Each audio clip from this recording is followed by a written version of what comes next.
नहीं कर सकते। हर छोटे से लेकर बड़ा काम आप अपने हाथ और बाजू की कुव्वत को इस्तेमाल करते हुए सरअंजाम देते हैं। लेकिन क्या हो अगर किसी इंसान का हाथ किसी वजह से जिस्म से अलग हो जाए या फिर किसी हादसे में ज़ाया हो जाए? मेडिकल साइंस ने इसका भी हल निकाल लिया है। जी हाँ, अब अगर किसी इंसान का हाथ ज़ाया हो जाए तो इसको किसी दूसरे जिंदा इंसान या फिर ब्रेन डेड पर्सन का हाथ लगाया जा सकता है। इस प्रोसेस को हम हैंड ट्रांसप्लांट यानी हाथ का ट्रांसप्लांट कहते हैं।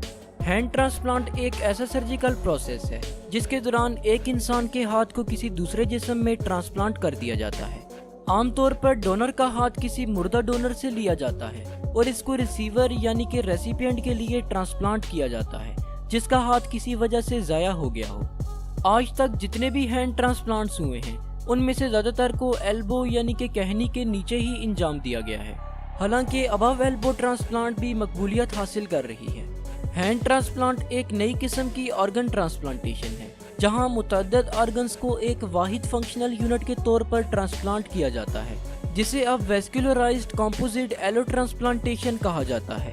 हैंड ट्रांसप्लांट का ऑपरेशन दूसरे ट्रांसप्लांट्स की निस्बत काफ़ी लंबा चलता है और आमतौर पर 8 से 12 घंटे तक रहता है। इसके मुकाबले में एक आम हार्ट ट्रांसप्लांट ऑपरेशन 6 से 8 घंटे तक रहता है। सर्जन्स आमतौर पर हड्डियों को सबसे पहले जोड़ते हैं, इसके बाद वेन्स, आर्टरीज, नर्व, टेंडन्स और स्किन को जोड़ा जाता है। हैंड ट्रांसप्लांट के रेसिपिएंट को दूसरे ट्रांसप्लांट्स जैसे कि किडनी ट्रांसप्लांट के पेशेंट्स की तरह मेडिसिन लेने की ज़रूरत होती है, क्योंकि हमारा जिस्म इम्यून सिस्टम को हमारे हाथ के खिलाफ एक्टिवेट करने की कोशिश करेगा।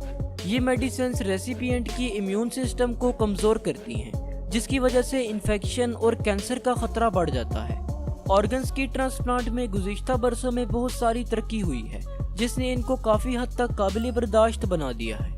ट्रांसप्लांट के बाद वसी पैमाने पर हैंड थेरापी होती है जिससे रिसीवर को ट्रांसप्लांटेड हाथ का काम दोबारा हासिल करने में मदद मिलती है। वो मरीज जो हैंड ट्रांसप्लांट के बाद मेडिसिन लेने और बॉडी थेरापी करवा चुके हों उनको नए हाथ या बाजू को एक्टिवेट करने में गैर मामूली कामयाबी मिली है। एक्वाडोर में 1964 में एक हैंड ट्रांसप्लांट हुआ था लेकिन कामयाब नहीं हो सका। इंसानी हाथ के ट्रांसप्लांट में पहली शॉर्ट टर्म कामयाबी न्यूजीलैंड के क्लाइन हिल्म के साथ हुई थी, जो जेल में ही एक हादसे में हाथ खो बैठा था और इस तरह से ये अमल फिर तरतीब में शुरू कर दिया गया।